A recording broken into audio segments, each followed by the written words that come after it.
بسم اللہ الرحمن الرحیم. ناظرین السلام علیکم. یوٹیوب ادب چینل قلم قافلہ پاکستان میں ہوں گل بخشال.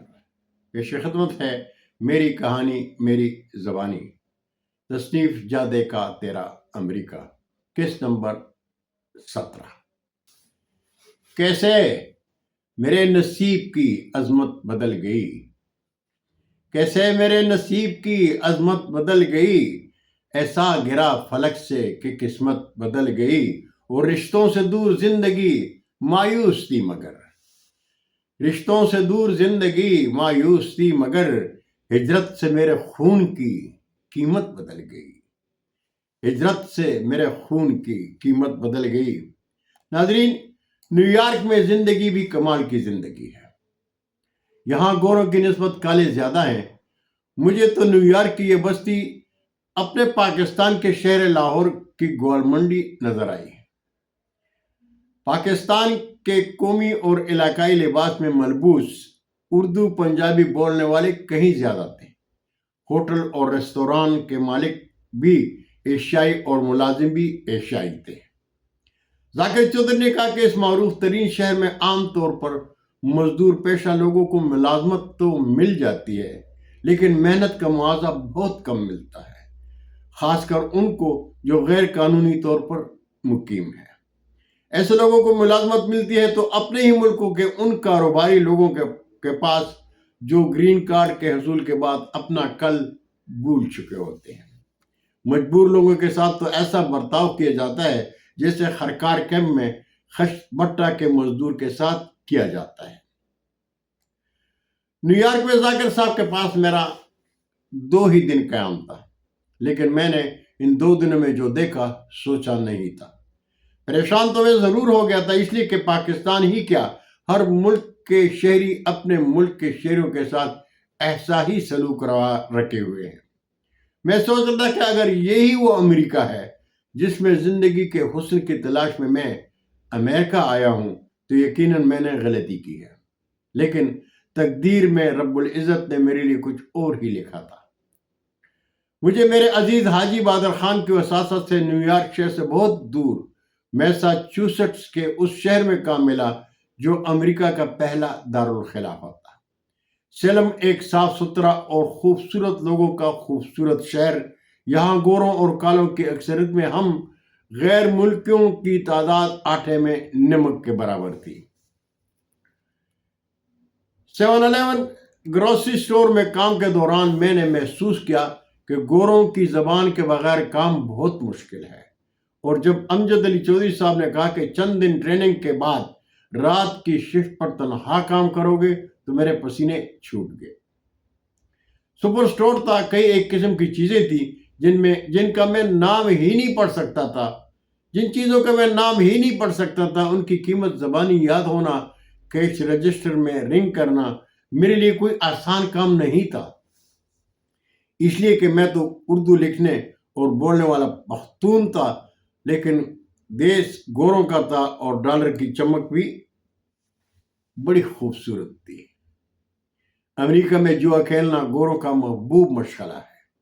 کئی طریقے کا جوا کھیلا جاتا ہے. میرے لیے ابتدائی طور پر لاٹری کے ٹکٹیں سمجھنا، لاٹری مشین کا استعمال، کافیاں اور مشروبات بنانا، یہ سب میرے فرد واحد کے لیے مشکل تھا. لیکن امجد علی چودھری صاحب نے حوصلہ دیا اور میں سکندر صاحب کے ساتھ رات کی شفٹ میں بھرپور توجہ سے کام دیکھتا اور اپنے ہاتھوں سے کرتا رہا.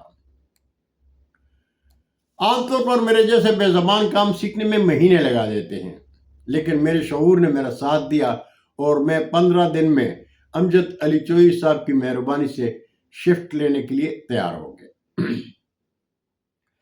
چودھری صاحب کہتے تھے کہ کچھ دن آپ کو کام کے دوران مشکل کا سامنا ہوگا، لیکن ذاتی دلچسپی اگر آپ کے ساتھ رہی تو آپ کے لیے کوئی مشکل نہیں رہے گی.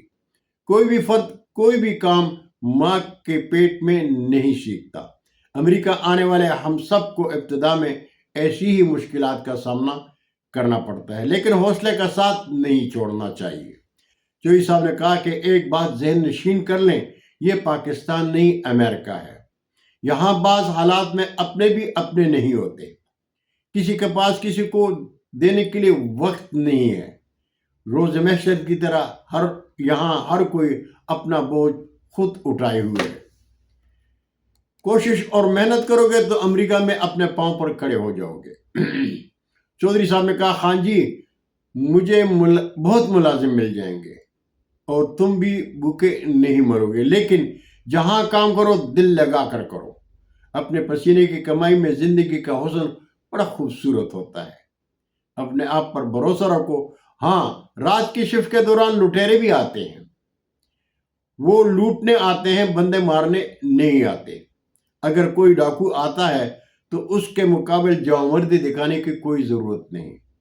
ڈاکو جو کہتا ہے اس پر عمل کرنا، کوئی مداخلت نہ کرنا، اس لیے کہ وہ چند سیکنڈ میں لوٹ کر بھاگنے کی فکر میں ہوتا ہے. معمولی مداخلت بھی برداشت نہیں کرتے، گولی مار دیتے ہیں. یاد رکھو زندگی بڑی قیمتی ہے. تم یہاں اپنے خاندان کا مستقبل سنوارنے آئے ہو، زندگی سے کھیلنے نہیں آئے.